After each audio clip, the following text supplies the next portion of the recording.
Most people open the Bible, get overwhelmed by 1,000+ pages, and quit before they ever understand the story. It is a massive wall of text containing about 611,000 words. It is the best-selling publication of all time, with over 5 billion copies sold. Yet, for most of us, it remains a total mystery. Where do you even start with a book this big? Why are there so many different sections and names? How are you supposed to remember any of it? Today, we're turning the entire Bible into a rapid-fire visual journey to make this huge book feel manageable. We are going to go through all 66 books, one sentence at a time, from the very first, in the beginning, to the final vision of a new world. This is the fastest way to see the big picture. By the end of this, the Bible won't feel like a confusing maze anymore. It will feel like one unified story. The Bible is actually a book of books, an anthology written by dozens of authors over thousands of years. It is divided into two main parts, the Old Testament and the New Testament. We start with the Old Testament, which contains 39 books written long before Jesus was born. The first 5 books are known as the Torah, or the Law of Moses. Genesis answers the two biggest questions of all. How did God's relationship with the world begin, and where did the nation of Israel come from?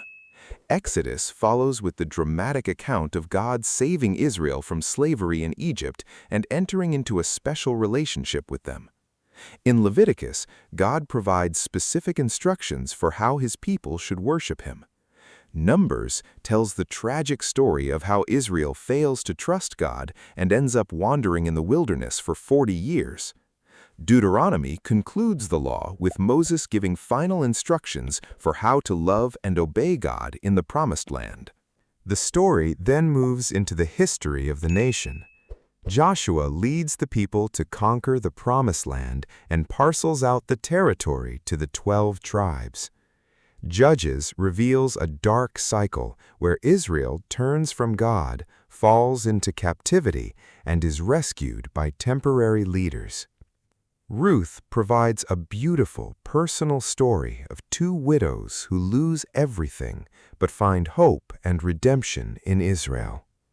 1 Samuel shows the nation demanding a human king, only for that king to be a massive disappointment.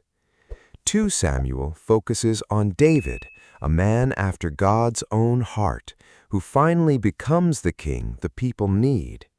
1 Kings records a golden age of peace under Solomon, but the kingdom eventually splits and the kings turn away from God.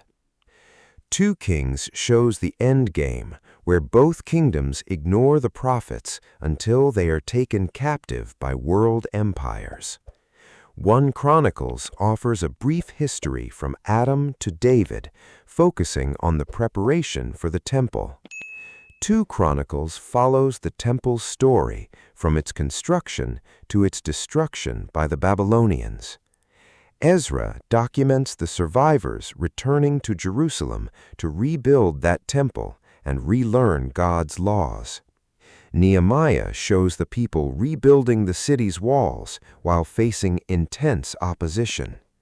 Esther tells of a secret plot to wipe out the Jewish people and a queen who must risk her life to stop it. But the Bible isn't just about dates and battles. It is also a mirror of the human soul. This is where we find the books of poetry and wisdom. Job follows a righteous man who loses everything and argues with his friends about why bad things happen to good people. Psalms is the ancient hymnal, a collection of 150 songs and prayers for every season of life. Proverbs provides a collection of short sayings to help people make wise, just decisions. Ecclesiastes is a philosophical exploration of the meaning of life that often feels surprisingly modern and nihilistic. Song of Solomon is a celebration of love, desire, and the beauty of marriage. The Old Testament concludes with the prophets, the voices calling the people back to justice and pointing to a future hope. Isaiah warns of judgment, but also promises a coming king who will bear the sins of many. Jeremiah warns of the coming Babylonian captivity to a people who refuse to listen. Lamentations is a collection of funeral songs mourning the fall of Jerusalem. Ezekiel features a man chosen to speak to the exiles, showing them their errors and teaching them about justice. Daniel tells the story of a wise man in a foreign empire who has prophetic visions about the future of his people. The shorter prophetic books, often called the minor prophets, hit just as hard.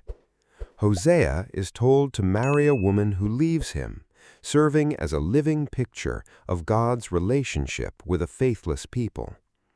Joel sees a plague of locusts as a sign of God's coming judgment.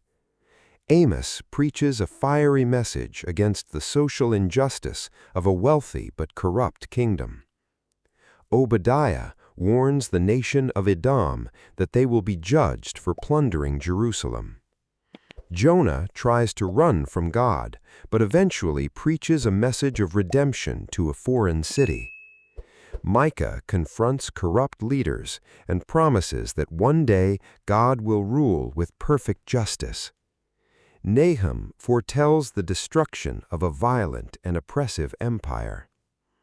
Habakkuk pleads with God to stop the violence in his land, only to find that God is using a surprising method to bring justice. Zephaniah warns of judgment, but also of a future where God restores his people in peace. Haggai takes the people to task for abandoning the work of restoring God's temple. Zechariah calls the people to return to God through prophetic visions of what is happening behind the scenes. Malachi closes the Old Testament by calling out a people who are living disconnected from the God who has been faithful to them. When you step into the New Testament, the tone shifts from anticipation to fulfillment. The 27 books here are all about Jesus' ministry and what it looks like to follow him. It begins with the 4 Gospels. The Gospel of Matthew focuses on Jesus as the true King who fulfills ancient prophecy. The Gospel of Mark is a fast-paced account highlighting Jesus' authority and his role as a servant. The Gospel of Luke pulls together eyewitness testimonies to tell the most thorough story of Jesus' life. The Gospel of John lists signs and miracles so that readers will believe that Jesus is the Son of God. After the Gospels, the book of Acts shows the Holy Spirit coming to the church and the message of Jesus spreading throughout the world. This leads to a series of letters, mostly written by the Apostle Paul. Romans summarizes exactly how the gospel works and how we're made right with God. 1 Corinthians is a disciplinary letter to a fractured church, answering their questions about Christian behavior. 2 Corinthians is a letter of reconciliation, clearing up concerns about Paul's ministry. Galatians is a heated defense of the truth that salvation comes through grace, not by following the law. Ephesians instructs the church on how to walk in grace, peace, and love. Philippians is an encouraging letter about finding joy in Christ, regardless of the circumstances. Colossians reminds believers who they are in Christ and how to walk in that truth. 1 Thessalonians encourages a healthy church to excel even more in their faith and hope. 2 Thessalonians instructs those same people on how to stand firm until Jesus returns. 1 Timothy gives instructions to a young leader on how to lead a church with sound teaching. 2 Timothy, written at the end of Paul's life, encourages that same leader to keep preaching the word. Titus advises on how to lead orderly, countercultural churches in a difficult environment. Philemon is a personal plea to accept a runaway slave as a brother. The New Testament continues with more letters from various authors. Hebrews encourages Christians to cling to Christ despite persecution because he is greater than any old system. James is a practical call to live in ways that demonstrate faith through action. 1 Peter writes to suffering believers, encouraging them to testify to the truth. 2 Peter warns that false teachers will come and reminds us of the truth about Jesus. 1 John teaches about keeping Jesus' commands and loving one another. 2 John is a brief letter about walking in truth and obedience. 3 John focuses on the importance of Christian fellowship. Jude encourages believers to contend for the faith, even when ungodly people creep into the community. Finally, Revelation concludes the entire Bible with visions of things that have been, things that are, and the ultimate restoration of all things, where God wins and dwells with his people forever. The Bible isn't just 66 random books. It is a mirror that reflects humans and human life in all its holiness and horror. It tracks the story of creation, our fall into rebellion, the long road of redemption, and the ultimate promise of restoration. It is one unified story about God rescuing humanity. Now that the Bible feels a little smaller and more manageable, which of these books should we explore next?